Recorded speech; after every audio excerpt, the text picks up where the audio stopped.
What's up, y'all? It's poppin'. It's D. About to react to this vid by Hello Yassine. The title artist out of accused Beyonce of stealing. A wise woman once said, I don't care if you did it first, I did it better. Something like that. Young M.A. says something like that. Like, here's the thing. I feel like nothing is new under the sun. Everything has been done before. Damn near everything. So if you can take inspiration from someone and you can twist it and make it your own and make it fire, that's what matters. I feel like bitter people be like, no, you take my idea. If they turned it into something better, what's the problem? It didn't pop off for you because you didn't do it right. I could be biased because it's Beyonce, but I just feel like people are haters. Anyway, let's hear what these people have to say and how she supposedly stole from them. Let's watch. Ever since Beyonce was a teenage member of the R&B singing group Destiny's Child, Queen Bee, as she's known to her dedicated fans, the Beehive, has been on the rise. Having spent the majority of her career now as a solo entity, Beyonce has had the confidence to rely on herself creatively, going to win countless awards from Billboard Awards, AMAs, BET Awards, Grammys, and much, much more. Speaking of the Beehive, also, like, I'm not in the Beehive. I know people like to think I'm in the Beehive, just like they like to think I'm a Barb or whatever the case. I don't claim any of these fan bases. I do like these people's music. You know, I don't know them personally, but I like their music. I don't usually have anything negative to say about Beyonce because she doesn't give me anything to critique. If she put her life out there and she was ranting on Twitter and doing all this, I would be criticizing her as well. Trust and believe I would. I only criticize Nicki because she gives me something to criticize.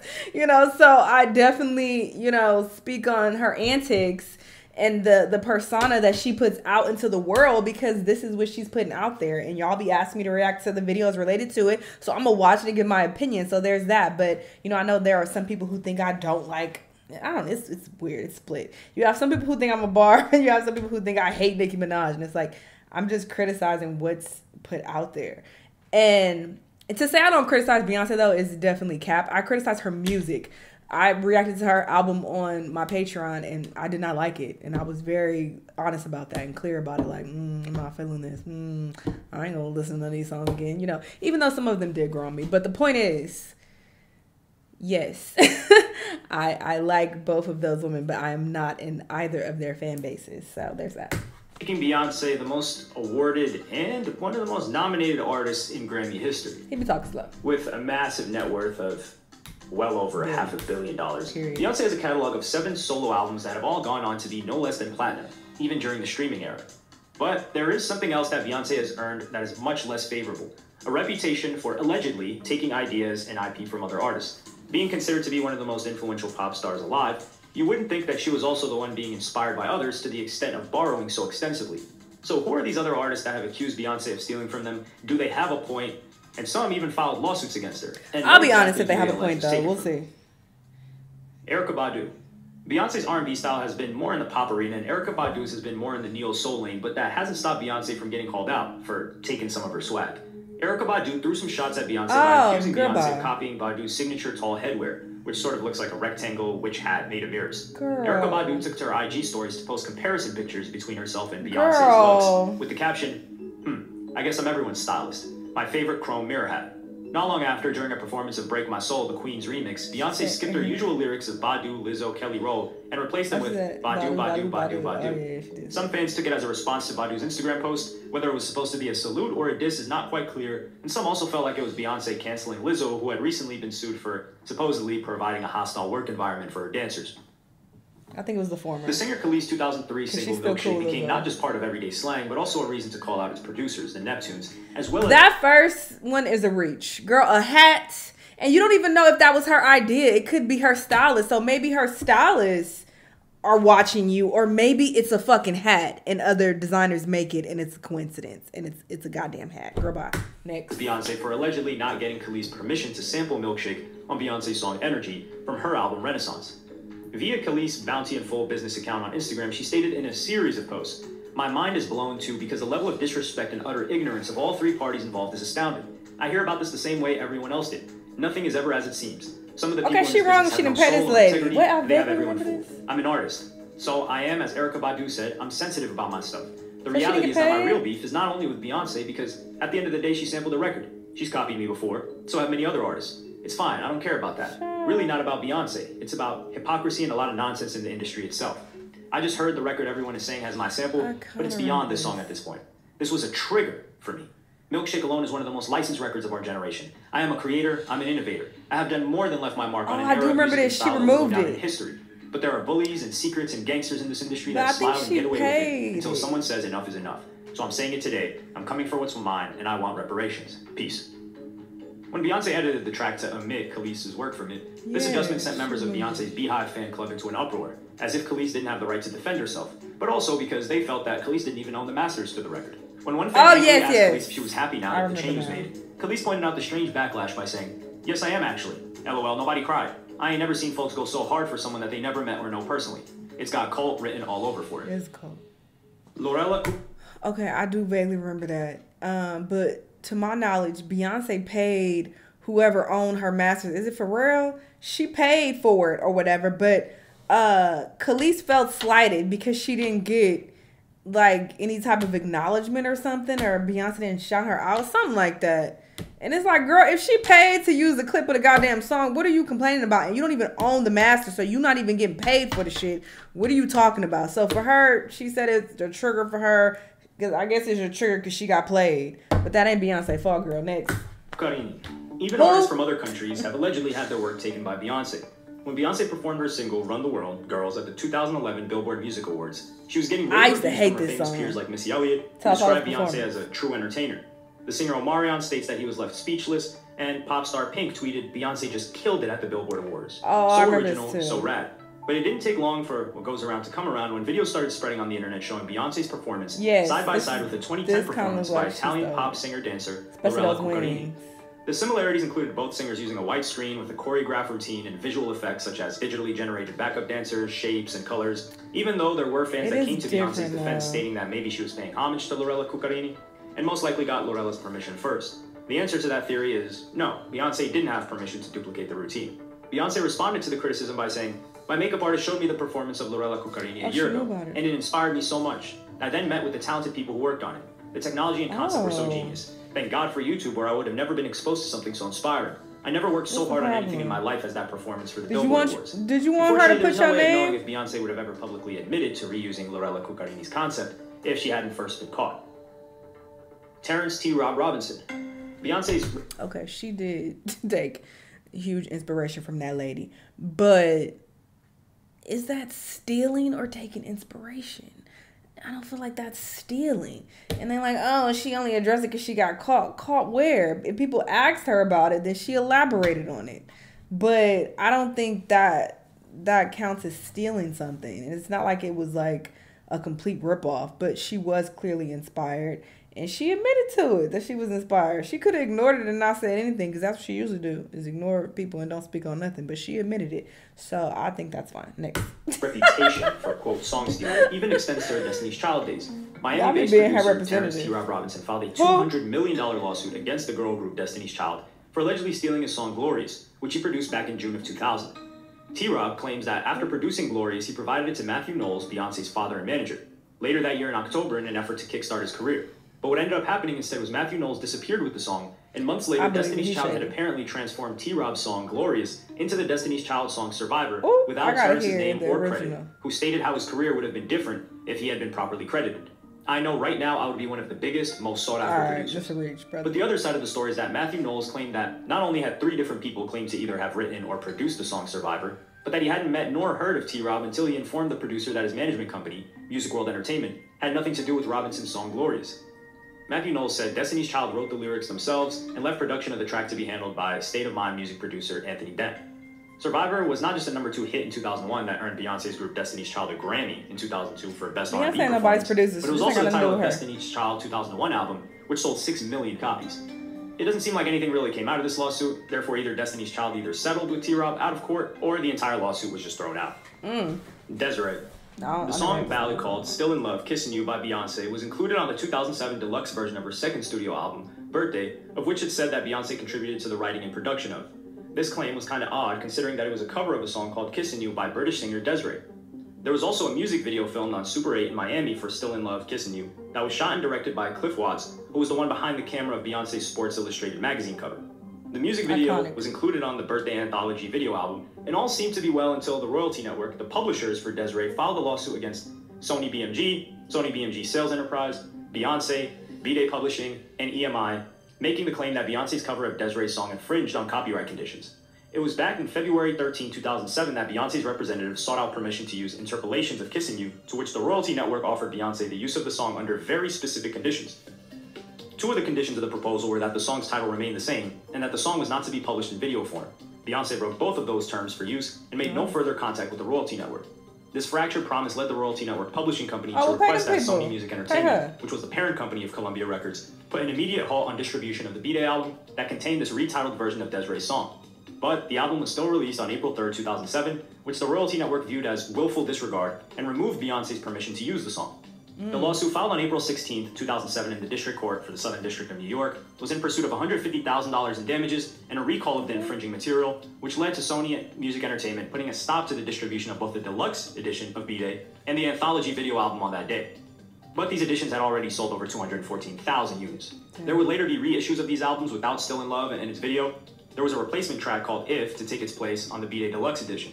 The case was dismissed with prejudice on October 12, 2007, with all parties involved in agreement. Beyoncé's father and manager went on to explain that Beyoncé was unaware of the copyright issues before any legal action was undertaken. Rich Harrison. Crazy in Love became one of the biggest pop hits of the 2000s, and Beyoncé promoted the song as being a collaboration between herself and producer Rich Harrison. She explained the origin of Crazy in Love by saying, "The song came from me actually looking crazy when I said I'm sure she was, I meant I'm sure she wasn't aware." And I said, "I'm looking crazy right now." And Rich Harrison, the producer, was like, "That's the song." But strangely enough, this is not how the producer Rich Harrison remembers the creative process going down, leading to yet another artist who's accused Beyoncé of theft. According to Harrison, he first played a sample of the track for Beyoncé, who told him that she not only loved the idea, but she insisted that he write the song and that she would return in 2 hours. So if this is actually what happened, that means that Beyoncé didn't write the song, and she wasn't even there to contribute to it being written. Even while Rich Harrison struggled with a hangover, he was still able to write the full song and play all the instruments for the track before. So he was drunk. Apparently, the only part that Beyoncé did write was the bridge. Marilyn Ortiz. The number of contributors on Beyoncé's Lemonade album amounts to over 40 individuals. In fact, one song on the album called Hold Up actually has 17 credits. But one person who felt disrespected is choreographer Marilyn Ortiz, who gained acclaim for performing in shows with the theatrical dance group Fuerza Bruta. Ortiz took to Instagram to air out her grievances with Beyoncé for allegedly stealing dance moves for Beyoncé's Formation World Tour associated with the album Lemonade from Marilyn Ortiz's group, Let me see this album. I'm sorry I don't bash artists, but I respect fellow creative artists and don't like to use social media to promote something that can be perceived as negativity. But at Beyoncé, you have the nerve to steal exact concepts and choreography from other real creative geniuses. Let me see the proof. At Breaking Surface. You stole the stomping from De La Guarda. It's okay to be inspired, but at least make the effort to make it your own. I agree with that. Also, at Crazy Horse Paris, the saddle seat. Let's keep it real, people. Hide your ideas, a bunch of other hashtags, and props to my friends that did the area. The likelihood of Beyoncé's choreography team snatching dance moves from Fuerza Bruta videos or performances increased as a story came out on Page 6 in December of 2009 that reported, Beyoncé took the interactive vibes of Fuerza Bruta Look Up to heart Saturday night, trying to learn the choreography during the high-energy dance spectacles Murga section, where dancers stomp on large platforms.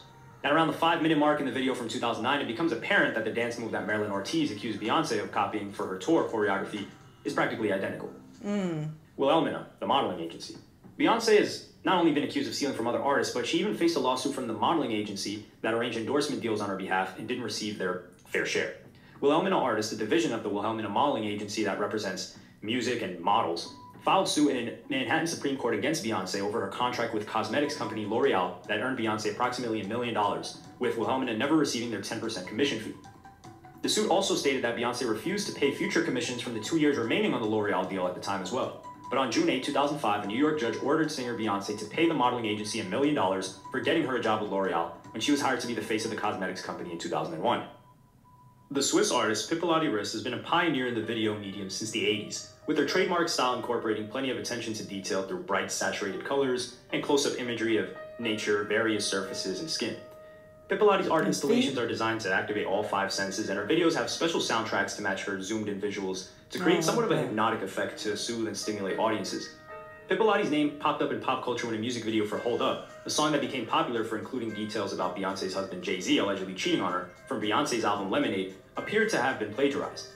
The music video shows Beyoncé walking down the street of what appears to be New Orleans, wearing a dress and smashing cars with a baseball bat. The more her anger builds up, the more we see explosions going off behind her. But anyone who assumed this was an original idea may have gotten their hopes up too high when Beyoncé was accused of stealing the visuals from Pippolotti Rist's video project Ever Is Overall from 1997. Oh. Ever Is Overall also shows Rist walking down the street in a dress and smashing cars, but instead of a bat, she uses an oversized flower. Even the general angle of Rist and Beyoncé's videos are fairly identical. Yeah, that is inspirational. Greg Walker, a fashion CEO. After being accused of taking credit, intellectual property, ideas, and even money from producers, songwriters, singers, dancers, choreographers, video artists, and modeling agencies, Beyoncé managed to have legal problems with the fashion industry as well. Beyoncé and her mother, Tina Knowles, were sued for $1.5 million by Wear Me Apparel Corp., the company Beyoncé was collaborating with for her own clothing line. The lawsuit was filed in New York State Supreme Court by Greg Walker, the CEO of Icon Entertainment, claiming he wasn't fully paid for securing the $15 million deal between Beyoncé and Wear Me Apparel. Greg Walker stated that Beyoncé and her mother, who designed the street collection, hired him in August 2003 to assist them in landing endorsement and licensing deals. Walker made that happen and secured a $15 million deal for Beyoncé and her mother to establish the clothing line with the clothing manufacturer Wear Me Apparel.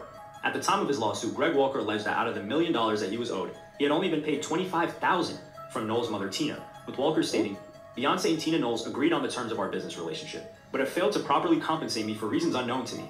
I just want to receive my fair share and move on with my business. Unfortunately for Greg Walker, it appears that he had only made an oral agreement which led to the Manhattan Supreme Court Justice to find that Walker never had a valid contract with Beyoncé and her mother Tina. Walker had accused Beyoncé of failing to pay him a penny after receiving $25,000 for his services, but he didn't let that court decision put an end to his dispute. Walker was reported as saying, I'll never give up because I know I'm right. The judge was starstruck. I believe if I was white, I would have been paid. Jennifer Armour. When Beyoncé released her Grammy-winning album Dangerously in Love in 2003, the second single was called Baby Boy, featuring Jamaican dancehall artist Sean Paul, who was already crossing over to mainstream in the US at the time. But the platinum hit also had something else, the accusation that it had been taken from an up-and-coming singer and songwriter from Shakopee, Minnesota named Jennifer Armour. This accusation was pursued by Jennifer in 2005 when she filed a copyright infringement lawsuit claiming that Beyoncé not only took some of her lyrics, but also snatched up the musical hook from Armour's song, Got a Little Bit of Love for You. Being that Jennifer Armour wasn't established in the music industry yet, and this was before social media was a vehicle for independent artists to promote their music, how did Beyoncé find out about Jennifer's song, Got a Little Bit of Love for You? The timeline begins with Jennifer Armour composing the song Got a Little Bit of Love for You in early January 2003 as a means of advancing her career. Then, on February 12, 2003, Armour registered a copyright of an a cappella version of the song, but the copyright for the instrumental version of the song didn't happen until May 1st, 2006. Meanwhile, between January and March 2003, Armour's manager, Mark McKinney, was sending out copies of Jennifer's music to various people in the music industry that he thought were connected to Beyoncé Knowles, including her label Columbia Records and Sean Paul's label Atlantic. But he never heard anything back, and the tapes were never returned to him either. About a month after Jennifer Armour recorded her song, Beyoncé entered a recording studio and began working. I heard that's a very common way that people's shit gets stolen. Like, they send it out to multiple labels, like, hey, because they're trying to get put on. But these labels be listening to this music like, wait, this is kind of fire. We about to steal this. We ain't going to say nothing to you about it. We just about to steal elements of this. I think that's fucked up, but I hear it's very common. On her new album, which would be Dangerously in Love. Especially if you broke, you ain't copyright your shit. It's like, how you gonna go against these giants, you know, in the industry? It is really fucked up how they take advantage of people like that. With collaborators Scott Storch and Robert Waller, Beyoncé commercially released Baby Boy on June 24, 2003, and Jennifer Armour claims to have heard Beyoncé perform Baby Boy at a concert and was surprised by the similarities she heard to her own music. On July 11, 2005, Armour filed a suit for copyright infringement against Beyoncé, Robert Waller, Scott Storch, Sean Paul, the record labels, and all parties involved with the song. Scott Storch seems According to the district court, an expert witness determined the songs to be substantially similar, which is a requirement for an infringement finding, with the expert witness stating, when the oral comparisons of the two songs are presented in the key of C minor and presented back-to-back in A-B-A-B fashion, even the least musically inclined listener should immediately determine that the two songs are strikingly similar. I dare say that many listeners may even perceive them as being the same song. Damn. And again, transposing a song for this purpose does not alter any fundamental qualities or characteristics of the song, but merely assists the ability of those unfamiliar with the technicalities of music in making the comparison. The district court judge nonetheless ruled that she couldn't hear the similarities between the two songs and dismissed the case, denying the motion for the songs or case to be heard by a jury.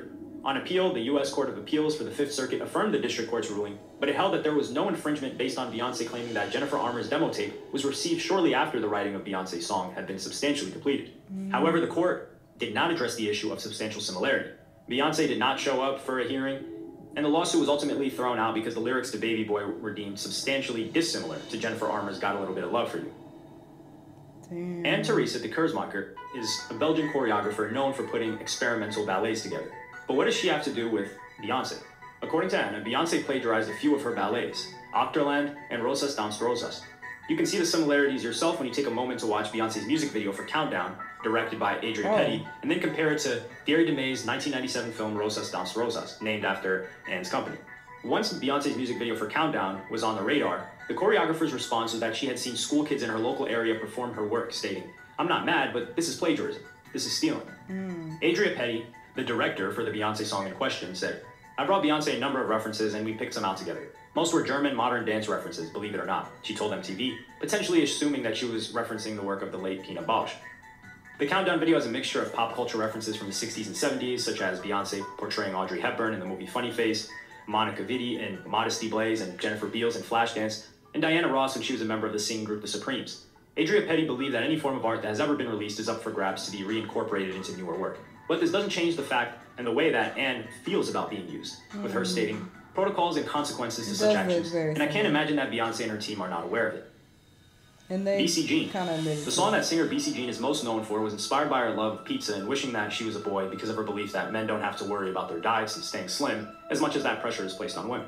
BC Jean explained herself to the Los Angeles Times by saying, "I was riding with Toby and I wanted a piece of pizza. I was trying to be good with my diet and I said, I wish I were a boy. He always recorded everything I said with a little tape recorder and he said, 'What did you just say?' And he put it in my face. I said, 'Stop, Toby, I just said I'm hungry. I want that pizza in Times Square.' And then he went, 'What else would you do if you were a boy?' I said, 'I'd be a better man than my ex-boyfriend.'" BC Jean and Toby went on to write a folk song about gender double standards together called If I Were a Boy. But this version differs quite a bit from the pop hit that emerged. When BC Jean initially struggled to gain a record deal, Toby took the song to Beyonce, which hadn't worked out well for others, and Toby was no different. Then eventually BC Jean was shocked to find out that If I Were a Boy was included on Beyonce's album I Am Sasha Fierce, and responded by saying, "I've been reading some of the comments, and to set the record straight from the horse's mouth, If I Were a Boy is my song. Yes, I wrote the song. It is my story, a painful one, and the song is very dear to me. You can hear the original version on my MySpace site." Eventually, BC Jean was able to make a deal with Beyoncé in which BC Jean put out her debut album, she would be able to secure a Beyoncé feature. But the sad truth is that neither the debut album or the Beyoncé feature ever came to fruition. Girl, that concept is not new, and it's not that original. I feel like a lot of women have had that thought. I've had that fucking thought. And I'm not an artist and I'm not making music. I've thought of like, yeah, this would be easier if I was a guy. I'm sure guys have that thought as well. I'm sure they think about some things that might be easier and how their lives could be easier if they were women. So I feel like that's not stealing from you, girl. Goodbye. But some of these were valid. I can't lie. Some of these were valid, like the choreography. The songs I can't speak on. I would have to hear them. But I will say that her team, they're probably responsible for the stealing. You know, Beyonce isn't out there keeping up with all this shit and got her ears to the streets. Her team is, and they bring things back to her, and it seems that they try to remix it and make it her own. That's what I've gathered from this vid. Some of this stuff she did kind of blatantly rip off, but other things, you know, she drew inspiration from it. I don't think there's anything wrong with that. But, I mean, I feel them. I would sue as well. I am very pro-sue. That reminds me. I'm very pro-sue. So, I don't knock them for trying to get their money. Get it how you can. Anyway, interesting vid, though. Y'all let me know what y'all think. Let me know what other videos you want to watch, and I'll see y'all the next time. Bye.